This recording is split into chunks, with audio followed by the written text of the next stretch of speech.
Guys এই সপ্তাহে SmackDown কিন্তু ক্রেজি হতে চলেছে। একে তো সেন্ট লুইসে হবে হ্যাঁ রেন্ডি অর্টনের নিজের জায়গার, উনি বলছেন যার সাথে ওনার কথা হচ্ছিল তিনি বলছেন দেখা হবে। তাহলে কি সত্যি রেন্ডি অর্টন যার সাথে কথা বলছে আমরা তাকে দেখতে পাবো? দেখো সত্যি বলতে গেলে রেন্ডি অর্টন আর কোডি রোডসের স্টোরি লাইন এখন অন্য দিকে চলে গেছে। না আমি ক্রিটিসাইজ করছিলাম, বলছিলাম যে আরও ভায়োলেন্স দরকার, কিন্তু এখানে তো ভাই একে তো স্টেফি রিকম্যান থাপ্পড়টা কষালো কোডিকে, ব্র্যান্ডি রোডস বলছে আমিও আসতে পারি। আর আমি ভাবছি সত্যি যদি ব্র্যান্ডি রোডস কোডি রোডস যদি ব্র্যান্ডি রোডস যদি এই স্টোরি লাইনের পার্ট হয় আর হঠাৎ করে রেন্ডি অর্টনের সামনে চলে আসলো, আর আমি যে আশাটা রেখেছি আমি যে দৃশ্যটা দেখতে চাই সত্যি না, আমি কিস করতে বলছি না, কিন্তু পয়েন্ট কিক বা আর কেউ মেরে দিল সেই সময় সেই বেথ ফিনিক্সকে মেরেছিল রেন্ডি অর্টন, তো ওই লেভেলে যদি কিছু হয় তাহলে তো ভাই নেক্সট লেভেলে হবে। কিন্তু কথা হচ্ছে রেন্ডি অর্টন যার সাথে কথা বলছিলেন তিনি তাহলে কে?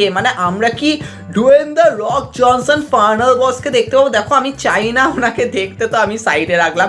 কেভিন ওভান্স ভাই, আমি চাই কেভিন ওভান্সকে তোমরা বুক করো, কারণ একে তো মানুষটা আগের বছর রাসেলমেনিয়া ম্যাচটাই পেলো না, আর সত্যি উনি কি সত্যি বিগির মতো ওনারও রিটায়ারমেন্ট হয়ে যাবে ভাই, কেভিন ওভান্সকে নিয়ে আসা সত্যি স্টোরি লাইনের দরকার ওনাকে। তো সত্যি কি তাহলে কেভিন ওভান্স হতে চলেছে? তাহলে সেটাও কিন্তু ইন্টারেস্টিং ভাই। অনেকে বলছে নাকি জন সিনা, দেখো জন সিনাকে নিয়ে আমি একটা আলাদা ডিসকাশন করব, কিন্তু এখন তো মনে হচ্ছে সত্যি রেন্ডি অর্টন যখন কথা বলছিলেন ওনার ব্যাকগ্রাউন্ডে যে ছবিটা ছিল তাহলে কি সত্যি ওনার বাবা কাউবয় বব অর্টন আসতে চলেছে। এবার দেখো সত্যি বলতে গেলে স্টোরি লাইন কিন্তু অন্যই দিকে যাবে, কারণ তোমাদের মনে আছে সেই সময় কিন্তু Cody Rhodes Randy Orton Cody রোডসের সামনেই তার বাবা ডাস্টি রোডসকে আর কেউ মেরেছিলেন। তো যেরকম ড্রামা সেই সময় হয়েছিল ভাই, ইভেন পাউন্ড কিকও মেরেছিলেন ভাই ওই সময়, কোডি রোডসের এগেনস্টে। তো সত্যি বলতে কোডি রোডস তো তখন বাচ্চা ছিল ভাই, রেন্ডি অর্টন আর ডাস্টি রোডসের যা চলেছিল। আর ভাবো এখন যদি বব অর্টন রেন্ডি অর্টনের সাইডে আর কোডি রোডস ওনাকেই ক্রস রোড মেরে দিল ভাই, এটা হলে কিন্তু